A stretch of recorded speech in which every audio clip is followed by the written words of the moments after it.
Hello friends and welcome to my channel. आज मैं आपको पढ़ाने जाना हूं प्रेजेंट इंडेफिनिट टेंस के बारे में।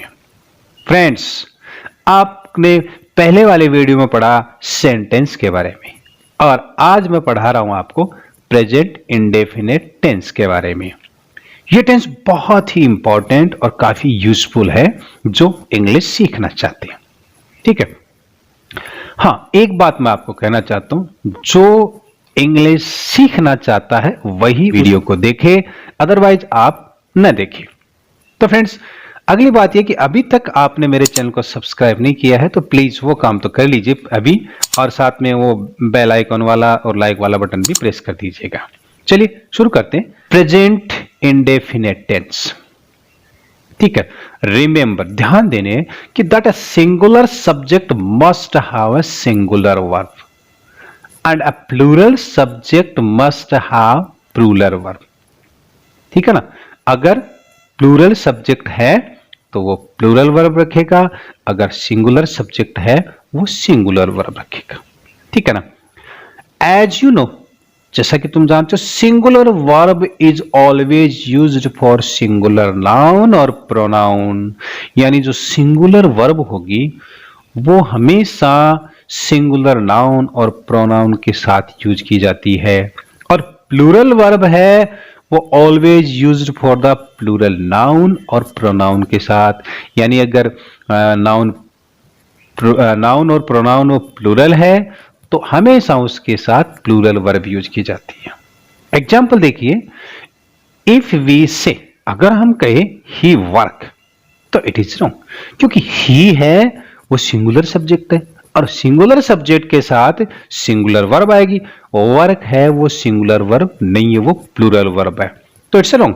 Because noun he is singular, बताया था मैंने कि नाउन ही है वो सिंगुलर है, and it must be followed by singular verb, तो इसके साथ हमेशा सिंगुलर वर्ब ही आएगी। तो इस प्रकार दस कि वी से कह सकते हैं, हमें कहना चाहिए ही वर्क्स, यानी वह काम करता है। अब फ्रेंड्स थोड़ा ध्यान दीजिए आप कि इसमें कहा कि सिंगुलर सब्जेक्ट के साथ सिंगुलर वर्ब और प्लूरल सब्जेक्ट के साथ प्लूरल वर्ब, दो चीज, सिंगुलर सब्जेक्ट और प्लूरल सब्जेक्ट, सिंगुलर वर्ब और प्लूरल वर्ब। अब देखिए सिंगुलर सब्जेक्ट कौन कौन से हैं। ठीक है ना। सिंगुलर सब्जेक्ट कौन कौन से हैं, तो सिंगुलर सब्जेक्ट के बारे में बता रहा हूं मैं आपको। सिंगुलर सब्जेक्ट है ही, ध्यान दीजिएगा, सिंगुलर सब्जेक्ट ही है, शी है, इट है, और कोई वन नेम, कोई एक नाम, यानी ही, शी, इट या कोई एक नाम। समझ रहे हो ना कि अगर पुरुष है तो उसके साथ ही यूज करते हैं, अगर कोई स्त्री है तो शी यूज करते हैं, या कोई निर्जीव या कोई वस्तु है तो इट यूज करते हैं, या फिर कोई एक नाम हो, ये सारे के सारे सिंगुलर सब्जेक्ट है। और इसके साथ हम कौन सी वर्ब यूज करेंगे, सिंगुलर वर्ब यूज करेंगे। सिंगुलर वर्ब का मतलब हो गया कि वर्ब में एस या ईएस आएगा। अब ये किस वर्ब में एस या एस आएगा ये मैं आपको आगे बता रहा हूं थोड़ा आगे। ठीक है। अब है प्लूरल सब्जेक्ट, तो प्लूरल सब्जेक्ट जो ये नहीं है, यानी प्लूरल सब्जेक्ट हो गए दे, वी, है ना, दे, वी, आई, यू, ये सारे क्या है, प्लूरल सब्जेक्ट और एक से अधिक नाम है। ठीक है। ये सारे प्लूरल, तो इनके साथ हमेशा प्लूरल सब्जेक्ट के साथ हमेशा प्लूरल वर्ब आएगी, यानी सिर्फ वर्ब की क्या आएगी, फर्स्ट फॉर्म। ठीक है। तो इसके साथ हमेशा वर्ब की फर्स्ट फॉर्म आएगी। ठीक है ना। अब देखिए शुरू करते हैं। पहला सेंटेंस, अफर्मेटिव सेंटेंस में हम प्रेजेंट इंडेफिनिट टेंस का यूज देखते हैं। तो देखो फॉर्मेशन, इन इसका स्ट्रक्चर क्या है, सब्जेक्ट आएगा, उसके बाद वर्ब की first form of the verb आएगी, और विद और विदाउट एस या एस आएगा, यानी या तो वर्ब की फर्स्ट फॉर्म के साथ एस या एस आएगा या नहीं आएगा, और ऑब्जेक्ट आएगा। अब देखिए किसके साथ तो वर्ब की फर्स्ट फॉर्म के साथ एस या एस आएगा और किसके साथ नहीं आएगा।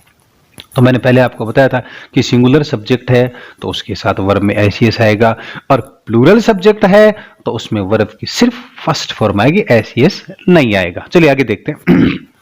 अब देखिए इसमें कह रहा है कि वर्ब में सिंगुलर सब्जेक्ट है तो उसमें सिंगुलर वर्ब और सिंगुलर वर्ब के साथ एस या ईएस आएगा। अब किसके साथ तो एस आएगा और किसके साथ ईएस आएगा, ये भी देखना पड़ेगा। चलिए मैं बताता हूं आपको कि अगर हमारे पास सिंगुलर सब्जेक्ट है, ध्यान दीजिएगा, अफर्मेटिव सेंटेंस में यानी असर्टिव सेंटेंस या अफर्मेटिव सेंटेंस में अगर हमारे पास वर्ब की सब्जेक्ट है वो सिंगुलर सब्जेक्ट है तो हम वर्ब में एस लगाएंगे। तो किस में लगाएंगे कि जिस वर्ब के अंत में सी एच मिले, हमें ध्यान दीजिएगा सी एच मिले, है ना, एस एच मिले, डबल एस मिले, ओ मिले, एक्स और जेड, यानी जिस वर्ब के अंत में ये सारी चीजें हो उसके अंत में ईएस लगाते हैं। एग्जांपल दे रहा हूं, जैसे मान लो टीच है, ध्यान दीजिए टीच है, तो टीच के अंत में क्या सी एच है, तो हम क्या करेंगे एस या ईएस में से ईएस लगाएंगे। लेकिन ध्यान रखना सब्जेक्ट सिंगुलर ही होना चाहिए। तो एक तो तरीका है कि जिसमें इसके जिस वर्ब के अंत में ये सारे हो S H C S double S O X Z हो उसमें ईएस लगेगा, ठीक है ना। एक तो ये, दूसरा जिस वर्ब के अंत में वाई हो, क्या हो, वाई हो, और वाई से पहले यानी व्यंजन कंसोनेंट हो तो उसमें वाई हट जाएगा और वाई के स्थान पर आई हो जाएगा और फिर हम उसके अंत में ईएस लगा देंगे। जैसे फ्लाई, ध्यान दीजिए फ्लाई है, अब फ्लाई हमारे पास वर्ब और उसका सब्जेक्ट हम सिंगुलर में यूज कर रहे हैं तो ये हो जाएगा फ्लाइज, यानी इसकी वाई हट के आईएस हो जाएगा। तो ध्यान दीजिए अगर सिंगुलर सब्जेक्ट है तो किस तरह से एस लगाएं, किस तरह एस लगाएं, किस तरह से आईएस लगाएं, आईईएस लगाएंगे। और इसके अतिरिक्त जितनी भी वर्ब हैं और सिंगुलर सब्जेक्ट हमारे पास तो उसमें सिर्फ एस लगा दीजिएगा, ठीक है। अब देखिए कुछ एग्जांपल्स लेते हैं। The sun rises in the east, ठीक है, the sun rises in the east. अब देखो सन सिंगुलर है तो वर्ब में एस आ गया। आई राइट ए लेटर, अब देखो आई है वो प्लूरल सब्जेक्ट है तो उसके साथ प्लूरल वर्ब ही यूज हुई है, यानी वर्ब की फर्स्ट फॉर्म आई है। सी लर्न्स हर लेसन, अब देखो सी सिंगुलर सब्जेक्ट है तो सिंगुलर वर्ब है। We sit in the class, we plural verb है तो इसके साथ प्लूरल सब्जेक्ट है तो इसके साथ प्लूरल वर्ब भी आई है। अगला है नेगेटिव सेंटेंस, कौन सा है, नेगेटिव सेंटेंस। इसका जो स्ट्रक्चर है, फॉर्मेशन है, वो सब्जेक्ट है do does not first form of the verb and object. अब इसमें देखो डू और डज तो हेल्पिंग वर्ब दे रखी है, तो अगर सब्जेक्ट हमारा सिंगुलर सब्जेक्ट है तो उसमें हम लगाएंगे डज। ध्यान दीजिए अगर सब्जेक्ट हमारा सिंगुलर है यानी ही शी इट या कोई एक नाम है तो हम हेल्पिंग वर्ब लगाएंगे डज, ठीक है। और अगर हमारा सब्जेक्ट प्लूरल है तो हम लगाएंगे डू। चलिए कुछ एग्जांपल्स देते हैं जो आगे दे रखे हैं। The sun does not rise in the east, अब देखिए सन सिंगुलर सब्जेक्ट है तो इसके साथ डज का यूज गया और वर्ब की अब फर्स्ट फॉर्म ही रहेगी, चाहे वो सब्जेक्ट सिंगुलर हो उसमें एस नहीं आएगा। देखो ये verb first form of the verb दे रखा है, अब वो एस वाला सिस्टम बिल्कुल नहीं है, सिर्फ वर्ब की फर्स्ट फॉर्म ही आएगी। Second I do not write a letter, देखो आई है, आई प्लूरल है, प्लूरल के साथ डू लगा और वर्ब की फर्स्ट फॉर्म तो वही है। सी डज नॉट, सी सिंगुलर है उसके साथ डज लगा दिया और नॉट लगा दिया। वी डू नॉट सिट, अब देखो वी प्लूरल है तो डू लगाया और नॉट लगाया सिट। ध्यान दीजिएगा सिर्फ असर्टिव सेंटेंस में जहां सिंगुलर के साथ वर्ब की फर्स्ट फॉर्म आती है वहां उसमें एस लगाएंगे। उसके बाद नेगेटिव में डू डज वाला सिस्टम हो जाता है या डू डज हेल्पिंग वाला जाती है तो वर्ब में एस वाला बिल्कुल भी नहीं लगेगा। नेक्स्ट सेंटेंस है इंट्रोगेटिव सेंटेंस, ठीक है, इंट्रोगेटिव सेंटेंस। अब इसमें सिंपल इंट्रोगेटिव सेंटेंस है ना, इसको सिंगल देख, तो इसमें होता है क्या, फॉर्मेशन क्या, इसका स्ट्रक्चर डू या डज और सब्जेक्ट देखो वही है। अगर सब्जेक्ट सिंगुलर है तो आप डज लगा दीजिए, प्लूरल है तो डू लगा दीजिए और first form of the verb. अब देखो first form of the verb and object. तो देखिए सिंपल इंट्रोगेटिव सेंटेंस में यानी ये सेंटेंस है वो हमेशा हेल्पिंग वर्ब से शुरू होता है। आप किसी भी टेंस में यूज करके देख लीजिएगा, ये जो इंट्रोगेटिव सेंटेंस है सिंपल इंट्रोगेटिव वो हमेशा हेल्पिंग वर्ब से शुरू होगा और उस हेल्पिंग वर्ब का मतलब होगा क्या, ध्यान दीजिए उस हेल्पिंग वर्ब का मतलब होगा क्या। एग्जाम्पल के तौर पर जैसे मैं आपको बताता हूं, क्या तुम जाते हो, है ना, क्या तुम जाते हो, तो उस क्या का यहां पर हम डू यूज करेंगे, डू यू गो। चलिए कुछ एग्जांपल्स और देख लेते हैं। Does the sun rise in the east. अब देखो डज लगा है, क्यों? सब्जेक्ट सिंगुलर, सन है, राइज इन द ईस्ट। अब इसका मतलब क्या होता है कि क्या सूर्य है वो ईस्ट में निकलता है? देखिए लास्ट में क्वेश्चन मार्क है ना। Do I write a letter, क्या मैं एक पत्र लिखता हूं? देखो आई प्लूरल है तो इसके साथ डू है, वर्ब की फर्स्ट फॉर्म है, स्ट्रक्चर मैंने बताया आपको। और उसके बाद does the she learn her lesson. देखो डज सिंगुलर है तो सी का डज सिंगुलर है, सॉरी सी सिंगुलर है तो इसके साथ हेल्पिंग वर्ब डज का यूज किया है। Do we sit in the class, we plural, subject plural है तो यहां पर डू का यूज किया है। अब इनका मतलब डू हो चाहे डज हो वो तो सब्जेक्ट के अकॉर्डिंग लग रहा है, लेकिन मतलब इसका होता है क्या, ठीक है ना।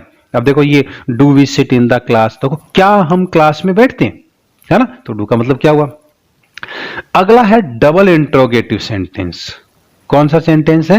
Double interrogative sentence. ध्यान दीजिए, डबल इंट्रोगेटिव सेंटेंस में इसका डबल इंट्रोगेटिव सेंटेंस का मतलब हो गया जो WH वर्ड से शुरू होते हैं, वेयर, व्हाट, व्हाई, व्हेन, है ना, हु, ये WH वर्ड वाले सेंटेंस है, यानी इनको डबल इंट्रोगेटिव सेंटेंस कहते हैं।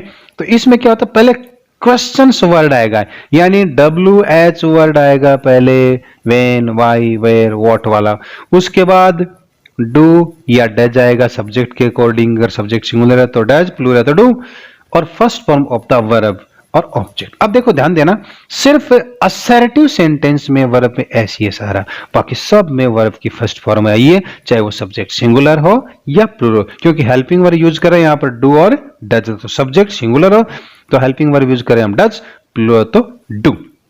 अब देखिए इसका कुछ एग्जांपल देखिए, where do you live, last में क्वेश्चन मार्क है, वेयर डू यू लिव, तो वेयर देखो WH से शुरू कर रहा है ये, है ना, तो WH वर्ड आ गया, डू यू लिव।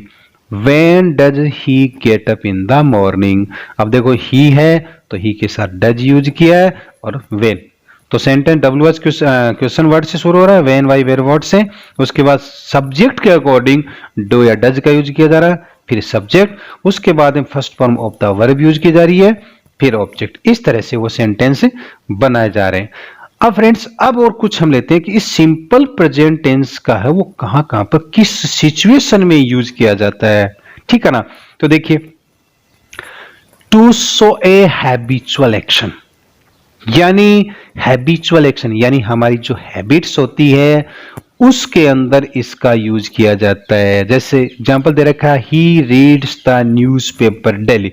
अब देखो ये इसकी डेली पढ़ने की जो डेली है ये बता रहा है कि ये रोजाना ये काम करता है ना, तो इसका मतलब रीड्स, यानी ही सिंगुलर ना, तो इसके इसने रीड्स यूज किया, एस लगाया, तो ये जो सेंटेंस हमें बता रहा है वो हैबिचुअल एक्शन है, यानी डेली यूज होने वाली है। जैसे I take tea early morning, तो ये मेरी हैबिट है, यानी सुबह सुबह मैं चाय लेता हूं, तो ये मेरी हैबिचुअल एक्शन है।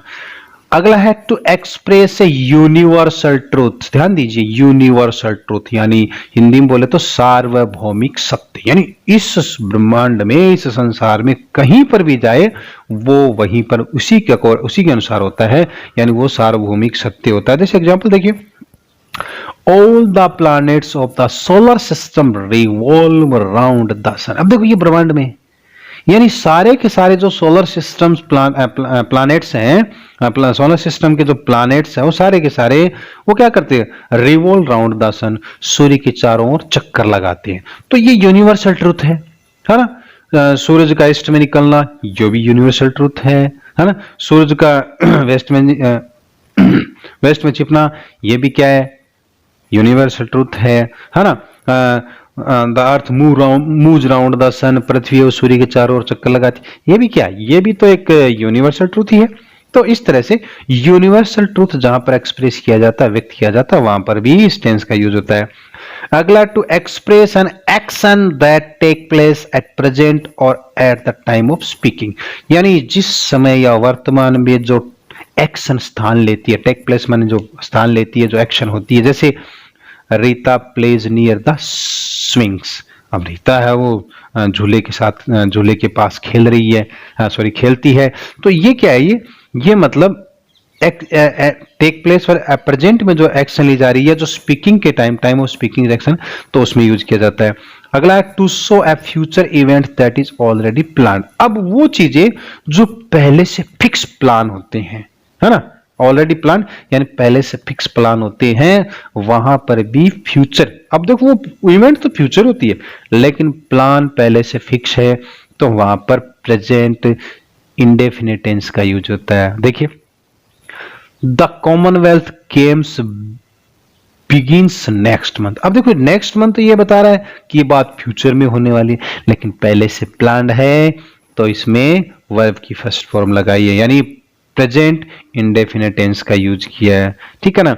जैसे और भी कई सारे सेंटेंस आ सकते हैं, जैसे मिस्टर हरी सॉरी मिस्टर हरी रिटायर्स, है ना, नेक्स्ट ईयर। अब देखो रिटायर होना ये भी तो एक फिक्स प्लान है, अब वो अगले साल रिटायर होगा लेकिन फिक्स प्लान है, फ्यूचर की इवेंट है, लेकिन प्रेजेंट सिंपल टेंस का या प्रेजेंट इंडेफिनिट टेंस का यूज किया गया। नेक्स्ट है to indicate professional activities, rituals, like and dislike, यानी वो चीजें जो प्रोफेशनल एक्टिविटीज हो, धार्मिक हो या जो पसंद और नापसंद की चीज, उसमें जैसे एग्जांपल दिया कि Bengali celebrate Durga Puja with great, है ना, फेवर्स, यानी बंगाली है वो दुर्गा पूजा, है ना, बहुत ही मतलब अच्छे तरीके से मनाते हैं। ही इंजॉयज पनीर टिक्का, अब वो इंजॉयज, है ना, वो पनीर टिक्का एंजॉय कर रहा है, यानी ऐसी चीजें जो हमें पसंद है या नहीं पसंद है उसका या प्रोफेशनल एक्टिविटी, वहां पर भी हम प्रेजेंट इंडेफिनिट टेंस का यूज करते हैं। To write headline of newspaper. अब देखो न्यूज़पेपर की जो भी हेडलाइन होती है ना, वो सारी की सारी प्रेजेंट इंडेफिनिट टेंस में होती है ना। देखिए, सुनामी डिवास्टेट्स जापान, है डिवास्टेट, यानी सुनामी ने जापान को क्या कर दिया, बर्बाद कर दिया, है ना, उसको नष्ट कर दिया। तो इस तरह से न्यूज़पेपर और भी न्यूज़पेपर बहुत सारी हेडिंग होती है, तो सारी प्रेजेंट इंडेफिनिट टेंस में होती है। इन proverbs which in proverbs which state some permanent truth। अब देखो जो कहावतें होती है ना, 2 and 2 makes 4, ये कहावतें हैं। stitches in time saves 9 कहावत है। जितनी भी कहावतें हैं उस हमेशा उस प्रोवर्ब में प्रेजेंट इंडेफिनिट टेंस का यूज होता है। ठीक है ना। To express natural process, qualities और activity related to any profession. अब देखो, green vegetables are rich in fibres. अब देखो इसमें ये नेचुरल चीजें हैं, तो इसमें प्रेजेंट इंडेफिनिट का। Acrobats shows various tricks to entertain spectators, है ना। अब देखो ये जो शो दिखा रहा है एक्रोबैट्स है ना, जो शो करता है अलग अलग एंटरटेन करने के लोगों को, अपने दर्शकों को, तो ट्रिक से, तो वो ये यहां पर भी उसने क्या किया, प्रेजेंट इंडेफिनिट टेंस का यूज किया। तो ये जो सारी एक्टिविटी है, यानी हैबिचुअल के अंदर यानी यूनिवर्सल ट्रूथ है ना, या जो स्पीकिंग टाइम पे हो रहा है, या फिर जो प्लांट प्रोग्राम है, प्लांट चीजें हैं, न्यूज़पेपर रिपोर्ट, ये सारे यहाँ पर प्रेजेंट सिंपल प्रेजेंट टेंस का यूज किया जाता है। तो इस तरह से हम प्रेजेंट प्रेजेंट इंडेफिनिट टेंस का यूज करते हैं या सिंपल प्रेजेंट का टेंस का यूज करते हैं। तो फ्रेंड्स इस तरह से शायद फ्रेंड्स, तो आपको मुझे लगता है कि ये प्रेजेंट इंडेफिनिट टेंस समझ में आ गया होगा और आपने इसकी अच्छी जानकारी ली होगी। तो मुझे आशा है आपको अब ये वीडियो काफी पसंद आया होगा। तो प्लीज अभी तक मेरे चैनल को सब्सक्राइब नहीं किया है तो प्लीज चैनल को सब्सक्राइब कर दीजिए, साथ में लाइक और बेल आइकॉन वाला बटन दबा दीजिए। आज बस इतना ही, मिलते हैं नेक्स्ट वीडियो में। Thanks for watching.